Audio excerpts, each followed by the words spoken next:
안녕하세요. 얼마 전 드디어 내 집 마련에 성공한 결혼 6년차 여성입니다. 그동안 괜찮은 척 했지만 실은 남들 명품 사고 해외여행 다니는 걸 보면서 이렇게 사는 게 맞나 싶어 속상하기도 여러 번이었어요. 게다가 제 뒤에서 억척스럽다 왜 저러고 사냐 하고 흉보는 사람도 많았거든요. 아무튼 그래도 결국은 서울에 제 이름으로 된 아파트 한 채 마련했으니 나름대로 성공한 기분입니다. 하지만 그렇게 이야기가 끝났으면 제가 뭐 한다고 여기 이렇게 하소연을 하러 왔겠어요. 남편하고는 직장 선배의 소개로 만났는데 당시 남편은 회사를 다니는 평범한 직장인이었어요. 남편도 저도 낯을 가리는 성격이다 보니 누가 먼저 대화를 이끌어가지도 못하고 그저 애꿎은 선배 이야기만 몇 번이나 해댔죠. 그래서 솔직히 이번 소개팅도 망했구나 싶었는데 이튿날 선배가 말하길 남편이 저를 마음에 들어했다대요. 그러면서 저는 어땠냐고 한 번 더 만나보겠냐는데 저도 남편 첫인상이 싫은 건 아니었거든요. 그래서 그러겠다 하고 그렇게 두 번째 만남을 갖게 되었어요. 그런데 이번엔 남편이 그래도 나름대로 준비를 좀 해왔더라고요. 얘기거리도 몇 개 생각해온 눈치였고 솔직히 남편이 노력을 해줬다는 게 나름 감동이었답니다. 그리고 이날의 만남을 계기로 저희는 빠른 속도로 가까워져 소개받은 지 석 달 만에 정식으로 교제를 시작했네요. 하지만 처음부터 결혼을 전제로 시작한 만남은 아니었다 보니 솔직히 말해서 남편이 어떤 사람인지 정도만 알았던 거지 남편의 가정형 편이라던가 그런 건 잘 몰랐어요. 아무래도 금전적인 부분은 예민하게 받아들일 수도 있으니 물어보기가 조심스러웠거든요. 남편이 먼저 말을 해주면 좋은데 딱히 그럴 생각도 없는 눈치였고 그러다 2년 정도 사귀었을 무렵 남편이 먼저 결혼 이야기를 꺼내왔습니다. 자기는 결혼을 한다고 하면 무조건 저랑 하고 싶고 저랑 해야겠다는 확신이 있다면서 저는 어떻냐 하더니 우리 둘 다 같은 마음이면 굳이 시간 끌 필요는 없지 않냐 뭐 그렇게 말을 하더라고요. 그리고 저도 결혼을 한다 하면 남편이랑 한다는 믿음은 있었어요. 다만 그게 언제가 될지 가늠하지는 못하고 있었을 뿐이었죠. 제가 먼저 결혼하자고 말하기도 좀 그랬고 아무튼 그렇게 남편이 적극적으로 결혼을 추진하면서 이야기가 순식간에 진행되기 시작했습니다. 그리고 그 과정에서 그동안엔 몰랐던 시부모님이나 신우가 어떤 사람들인지 그리고 재산은 얼마나 있는지 뭐 그런 것들을 알게 되었네요. 일단 저희 시부모님은 당시 두 분 다 60대셨는데 딱히 직업이 있으신 건 아니셨어요. 하지만 남편이 말하길 두 분 사시는 집도 있고 또 경기도에 있는 아파트로 월세도 받고 계신다며 두 분 다 당신들 노후는 잘 준비되어 있으니 걱정할 거 없다더라고요. 그리고 당시 저는 그런 남편의 말을 철석같이 믿었습니다. 왜냐하면 이후로 상견례 자리에서 저희 친정부모님이 무슨 말씀을 하시기도 전에 어머님이 먼저 나서셔서는 저희 결혼에 1억을 보태주신다는 말씀까지 하셨거든요. 그러니 어느 정도 경제적으로 여유가 있으신 게 맞구나 싶었죠. 그런데 며칠 뒤 남편 표정이 영 좋지가 않았어요. 그래서 제가 도대체 무슨 일 때문에 그러냐니까 자기 누나 때문에 미치겠다대요. 그래서 제가 누나랑 싸웠냐니까 그런 게 아니라 이제 시부모님이 남편 장가가니까 1억 준다 했더니 왜 남편만 주냐면서 집안을 쑥대밭을 만들었다고요. 그런데 황당한 건 신우는 몇 년 전 시집 가면서 이미 그 당시에 1억을 받아갔었다대요. 하지만 얼마 못 살고 이혼해서 이후로는 시댁 그러니까 신우한테는 친정에 얹혀 살고 있었죠. 애도 같이요. 아무튼 신우가 시부모님더러 돈을 주던지 원룸을 구해주던지 자기도 남편하고 똑같이 해달라며 아주 난리를 치더랍니다. 그리고는 이 이야기를 하며 남편이 저더러 어떻게 하면 좋겠냐는데 거기서 제가 무슨 말을 하겠어요. 시부모님 재산인데 제가 왈가왈부할 일이 아니잖아요. 그래서 제가 그런 건 나한테 물어보지 말라고 그런 건 시부모님이랑 신우랑 알아서 하게 둬야 하지 않겠냐 하고 넘겼는데 어이없게도 며칠 뒤 시부모님이 저희 둘을 따로 부르셔서는 하시는 말씀이 주기로 한 1억은 다 못 줄 것 같고 5천만 주겠다고 하시더라고요. 신우가 무슨 단식투쟁을 했다면서 말이죠. 솔직히 1억을 해주신든 5천을 해주시든 감사할 일인 건 맞아요. 하지만 사람 마음이란 게 처음부터 없었다면 모를까 1억 소리 듣고 나선 저 나름대로 집도 알아보고 말 그대로 이런저런 그림을 그려보고 있었거든요. 그러니 티를 안 내려고 무던히 애를 썼지만 아마 남편도 제가 서운해한다는 건 어느 정도 눈치를 챘을 거예요. 그리고 남편 말이 신우가 어렸을 때 한 번 죽을 고비를 넘긴 적이 있어서 이후로는 시부모님이 신우한테 꼼짝을 못 하신다고요. 아무튼 중간에서 난처해하고 미안해하는 남편을 보니 그건 그거대로 또 미안하기도 하고 안쓰럽기도 하고 결국 소갈이 좀 하고 눈물 콧물 좀 흘리고서야 남편과 그해 가을 부부의 연을 맺었습니다.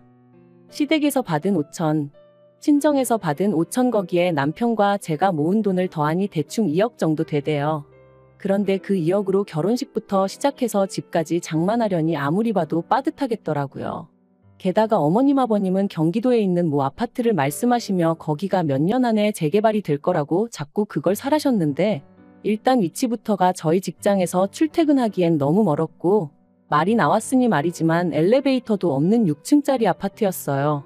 그리고 제가 부동산에 대해서 얼마나 잘 아는 건 아니었지만 재개발도 주변에 뭐가 좀 있어야지. 지하철을 탈래도 버스 타고 20분 가까이 나가야 되는데 그런 아파트가 재개발이 되겠나, 된다고 한들 얼마나 오르겠나. 그래서 고민 끝에 죄송하지만 싫다고 했습니다. 일단 지금은 직장 근처에서 전세로 살다가 돈도 좀 더 모으고 해서 저희 마음에 드는 아파트를 사고 싶다고요. 그런데 어머님 아버님은 벌써부터 시부모 말은 무시하고 저 잘났다 이거냐며 무척이나 노여워하시대요. 그리고 이 일로 결국 시부모님과 제 관계는 시작부터 삐그덕거리기 시작했죠. 한편 결혼하고 1년 반쯤 지나 전세 계약을 연장하고 싶어 집주인에게 연락을 했어요. 그런데 집주인이 정말 미안하게 됐다면서 자기가 들어와서 살게 되었다고 저희더러 집을 비워달라고 하더라고요. 청천벽력 같은 소식에 눈앞이 깜깜해졌습니다. 당시 그 동네가 집값이 갑자기 천정부지로 올라 전세 시세도 4천 이상 오른 상황이었거든요. 게다가 설령 돈이 장만된들 전세 자체가 많이 나와 있지도 않았죠. 그런데 이 사실을 알게 되신 시부모님께선 저희를 걱정해 주시기는커녕 그러니까 집을 사라고 하지 않았냐면서 저희더러 집 없는 서름을 한번 느껴봐야 된다고 잘됐다고 그러시는데 얼마나 서운했는지 몰라요. 게다가 그런 와중에도 남편이 시부모님더러 그러지 마시고 얼마라도 좀 빌려달라 부탁을 드렸거든요. 괜히 은행에서 빌려서 은행에 이자 줄 바엔 시부모님한테 빌리고 이자를 시부모님한테 드리면 어떨까 싶었다더라고요. 그런데 어머님은 액수를 말씀드리기도 전에 니들 빌려줄 돈은 없다며 딱 선을 그으셨습니다. 먹고 죽으면 죽었지 부모 말 안 듣는 자식들한테는 이런 한 푼 못 주신다면서요. 그리고는 급기야 돌아오는 전세 만기 때 보증금 돌려받으면 당신이 줬던 5천은 돌려달라시대요. 생각할수록 괘씸하다시면서 말이에요. 그럼 누군가는 저에게 도대체 1년 반의 결혼 생활 동안 시부모님한테 뭘 어쨌길래 그렇게 노여움을 샀냐고 물을지도 모르겠습니다만 하늘의 맹세코 제 나름대로 며느리도리는 다 했어요. 비록 좋은 소리는 듣지 못했어도 일주일에 2-3번 안부전화 꼭꼭 드리고 한 달에 한 번씩 모시고 나가 외식하고 집안 대소사 잊지 않고 챙겼고 물론 신우는 딸이고 저는 며느리라 같을 순 없지만 그래도 시부모님 생신도 있고 제가 전화를 하고 나서야 식당으로 찾아오던 신우에 비하면 시부모님께 정말 잘했다고 생각하거든요. 그런데 시부모님이 뭐라건 제가 묵묵히 잘해드리니 제가 정말 바보멍청이 정도로밖에 안 보였던 건지 5천만 원 돌려달라는 소리 듣고 나니까 진짜 오만 정이 뚝 떨어지는 기분이었어요. 그리고 남편도 남편대로 마음이 완전히 상한 것 같더라고요. 아무리 화가 나셨다지만 그래도 아들 부부 먹고 사는데 도와주시진 못할 망정 그마저도 뺏어가시는 게 너무 야박하고 치사스럽게 느껴진다면서 말이죠. 그리고 저희는 상의 끝에 5천만 원 돌려드렸습니다. 지금도 그 5천만 원을 받으시고 시부모님 두 분이 지으셨던 표정이 잊혀지지가 않네요. 돈이 더 있어도 부족한 상황에 아예 적어져 버렸으니 당연히 저희 생활도 빠듯해졌습니다. 그리고 시부모님이 저희한테 받으신 5천은 물론 경기도 집까지 팔아 저희한테 사라고 하셨던 아파트를 사셨다는 소식을 들었는데 그때 느낀 감정은 한마디로 표현할 수가 없어요. 어이없고 황당하고 그러면서도 복잡하고 그 아파트가 꼭 재개발이 되어야 할 텐데라는 생각도 들었지만 솔직히 한편으론 시부모님한테 저도 응어리가 있어서 그랬는지 안 됐으면 싶은 마음도 들었거든요. 그리고 그런 생각을 하는 제 자신이 얼마나 한심하고 자괴감이 들던지. 한편 이후로 저희는 시댁하고는 정말 최소한의 만남만 가져가며 거리를 두고 지냈습니다. 남편이 먼저 제안하여 시댁에 드리던 용돈도 줄였어요. 아무리 부모 자식 간이라지만 솔직히 이러나 저러나 좋은 소리 못 듣는 거 저희도 나름대로 실속이나 챙기고 살자 그렇게 되더라고요. 그리고 이후로 허리 졸라매며 살았습니다. 남들 외식 5번 할 때 저희 한 번이나 했나? 해외여행은 고사하고 제주도도 한 번 안 가면서 말이에요. 이렇게 산다고 돈이 모일까? 집을 살 수 있을까? 때때로 그런 걱정이 들 때면 밤잠을 설치기도 했지만 또 생각해보면 그렇게 하는 것 말고는 저나 남편이나 할 수 있는 게 마땅히 없었거든요. 주변에서는 주식을 해야 한다, 코인을 해야 한다 해댔지만 그건 저희 부부하고는 먼 이야기였고요. 그런데 정말이지 뜻이 있는 곳에 길이 있다 하더니 돈은 돈대로 모아가며 경매 공부도 해보고 또 손품 눈품 발품 팔아가며 부동산도 드나들다가 시세보다 1억 넘게 싸게 나온 급급매 아파트를 발견했습니다. 심지어 리모델링한 지 2년도 안 된 집이었어요. 혹시 누가 안 좋은 일을 겪고 싸게 파는 건가 찝찝한 마음이 들었는데 집주인과 이야기해보니 그런 것도 아니고 아이 문제로 가족이 해외에 가게 되었다는 거예요. 그래서 서류를 떼보니 서류도 깨끗한 게 아무리 생각해봐도 이 집이다 싶어 그날 바로 계약했습니다. 그리고 소식을 들은 친정부모님께서 저더러 그렇게 악착같이 살더니 대단하다 장하다며 무척이나 칭찬해 주시대요. 남편도 전부 다 제 덕이라며 얼마나 좋아하던지. 그런데 시부모님의 반응은 냉랭하기 짝이 없었어요. 특히나 어머님은 어떻게 당신과 상의 한마디 없이 그런 큰 결정을 내렸냐며 몹시도 분개하셨는데 저로서는 황당할 뿐이었죠. 사이가 얼마나 좋은 것도 아닌데 그렇다고 제가 언제 어머님한테 미주알 고주알 이야기하고 그러던 며느리도 아닌데 왜 그런 화를 내시는지 당황스러웠달까요? 하지만 그게 다가 아니었습니다. 2달 후 저희가 이사를 하고 집들이를 했는데 그때 처음 저희 집을 방문하신 어머님께서 악담 아닌 악담을 이어가셨거든요. 현관에 들어서시자마자 집이 기운이 어떻고 저떻고 하시면서 집주인이 거짓말을 한 거다. 그렇지 않고야 왜 싸게 파냐. 이 집에서 뭔 일이 있어도 있었던 거다. 모르는 사람이 들었으면 저희 어머님이 무슨 무당이라도 되는 줄 알았을 거예요. 그리고 결국 남편도 어지간히 듣기가 거북했는지 어머님께 왜 재수없게 그런 식으로 말씀을 하시냐고 한마디 했지만 전혀 개의치 않으시는 눈치셨지요. 정말이지 화를 낼 수도 없고 결국 오죽하면 제가 남편더러 다시는 어머님 아버님 부르지 말라고 나 스트레스 받아 죽어버릴 것 같다 그런 소리까지 했다니까요. 그런데 그렇게 집들이하고 3달 정도 지났을 무렵 어머님이 신우의 재혼 소식을 전하셨습니다. 신우랑 저희 부부는 사이가 좋을 것도 나쁠 것도 없었기에 잘 되었다 축하한다 했고요. 어쨌든 여자 혼자 몸으로 애 키워가며 사는 게 쉬운 건 아닌데 좋은 사람이 생겼다니 다행이잖아요. 그런데 이어하시는 말씀이 그래서 두 분이 사시는 아파트를 팔아야 될 것 같다는 거예요. 그리고는 저희 집에서 지내셔야 할 것 같다나요? 제가 깜짝 놀라 그게 무슨 말씀이시냐 했습니다. 그랬더니 제 허락받자고 하는 이야기가 아니고 다 그렇게 정해졌으니 그런 줄 알라는 말 그대로 통보를 하시더라고요.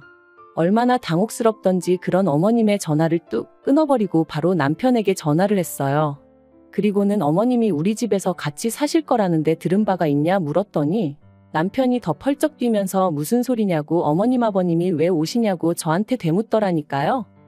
그래서 결국 그 주말 시댁을 찾았습니다. 그랬더니 집을 파신다는 게 정말인지 여기저기 이삿짐이 쌓여 있더라고요. 나오는 한숨을 억누르며 저희가 어머님께 도대체 무슨 상황이냐고 여쭸어요. 그랬더니 어머님이 한번 들어보라며 말씀하시길 신우 남자친구 집안에서 신우를 며느리로 못 들인다고 난리가 났다는 거예요. 이혼녀인 것도 마음에 안 드는데 애도 딸렸다고 그러고 거기다 혼전 임신까지 했다는 게 말이 되냐면서요. 하지만 신우는 그 남자 아니면 안 된다 그러고 그리고는 어머님이 이어 말씀하시길 하지만 돈이라도 얼마 들고 가면 그쪽에서도 결국엔 받아주지 않겠냐며 그래서 신우 결혼 비용 대주려고 어머님 아버님 사시는 집을 팔기로 하신 거라나요? 정말이지. 어머님 아버님 재산이야 두 분이 어떤 식으로 무슨 이유로 처분하시든 제 소관이 아니지만 그 결과를 왜 저희 부부가 감당해야 하는지는 도무지 납득할 수가 없더라고요. 그래서 저는 죄송하지만 합가는 못한다 했어요.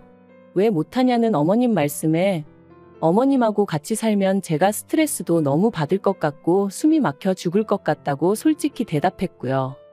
그리고 제 대답을 들으신 어머님은 소리를 지르기 시작하셨습니다. 내가 너한테 욕을 했냐 때렸냐. 누가 보면 시애미가 며느리를 잡아먹기라도 하는 줄 알겠다 하시면서 네가 나를 얼마나 개똥으로 봤으면 어머님 싫어요 소리를 면전에 대놓고 하느냐며 급기야는 가정교육까지 운운하기 시작하셨죠. 친정에서 뭘 보고 자랐길래 어른이 뭘 좀 하라면 곱게 내 하는 게 없고 싫어요, 안 해요, 못 해요 소리만 해대느냐며. 내가 내 아들 집에서 살겠다는데 네가 뭔데 싫다 좋다냐. 정말이지 쌍시옷 들어가는 쌍욕만 아니었지 고부관계에서 들을 수 있는 막말이란 막말은 다 들은 것 같아요. 그래서 저도 에라 모르겠다 싶어서 재건축된다고 사놓으신 아파트 있으시지 않냐 거기 들어가서 사시라 했어요. 그랬더니 어머님이 거기도 지금 들어와서 살고 있는 사람이 있는데 당신이 어떻게 들어가냐며 저더러 생각이 없다나요? 그럼 그 사람이 준 보증금으로 어머님도 전세 구하시라니까. 그제서야 먼 산만 보고 계시던 아버님이 그 돈 네 시애미가 이미 다 신우줬다 그러시는 거예요. 그리고는 나도 이제 모르겠다 하시면서 왜 그러니까 생각을 안 하고 일을 저지르냐고 딸이나 애미나 똑같다면서 어머님한테 화를 내기 시작하셨죠. 남편도 어머님한테 제발 억지 좀 그만 쓰시라고 그러고 아무튼 정말 쑥대밭이 이런 건가 싶대요. 하지만 상황은 거기서 끝이 아니었습니다. 이튿날 날이 밝기가 무섭게 어머님한테 다시 연락이 왔고 전날 하셨던 말씀을 또 그대로 읊으셨거든요. 그리고 난처해하는 저를 보고는 옆에 있던 남편이 더는 안 되겠다 싶었는지 집까지 팔아서 신우시집을 보낼 정도면 얹혀 사는 것도 거기다 대고 말씀하시라고 왜 잘 사는 아들 부부를 자꾸 들쑤시냐 화를 내대요. 그리고는 앞으로 이런 일 때문이면 연락하지 마시라고. 우리 사는 거 보고 거지같이 왜 그러고 사냐? 추잡스럽다 할 때는 언제고. 게다가 우리 집에 오셔서 악담은 얼마나 해대셨냐? 그래놓고 이제 와서 부탁도 아니고 통보를 해대면 우리가 좋다 하겠냐고. 먹고 사는 문제는 각자 알아서 해결하자 하며 전화를 딱 끊는데 솔직히 제 마음이 좋기만 한 건 아니었어요. 그래도 남편이 입장을 확실히 해주니 다행이다 싶긴 했지만요. 한편 어머님은 그래도 기어이 집을 팔겠다셨고 아버님은 그런 어머님한테 질릴 대로 질렸다며 이혼하자 하신 모양입니다. 두 분 사이가 얼마나 좋은 건 아니었어도 황혼이혼까지는 생각도 못했기에 그 이야기를 듣고는 저도 남편도 많이 놀랐고요. 하지만 아버님 말씀이 더는 어머님한테 못 맞춰주시겠다면서 이혼하시는 대로 당신 고향에 내려가 혼자 속 편하게 살고 싶다시대요. 그리고 그런 아버님을 저나 남편은 말릴 수가 없었습니다. 그저 가끔 찾아뵙겠다고만 말씀드렸죠. 반면에 어머님은 이혼하고 나면 당신 혼자니까 그러면 신우가 모시고 살 것 같은가 봅니다. 제가 보기엔 그럴 가능성은 무척이나 희박한데 말이에요. 재혼에 아이까지 딸렸지 거기다 혼전임신으로 시부모한테 미운 털이 단단히 박힌 모양이던데 그 와중에 친정엄마까지 모시고 살겠다들면 웬만한 사랑이 아니고서야 극복하기 힘들지 않을까요? 아무튼 남편은 어떻게 되던 신경 쓰지 말라고 이제 더는 저를 힘들게 하는 일은 없을 거라 하니 일단 믿어보려고요. 그리고 마지막으로 부디 아무쪼록 더 늦기 전에 어머님이 냉정하게 현실 판단을 하셨으면 좋겠습니다.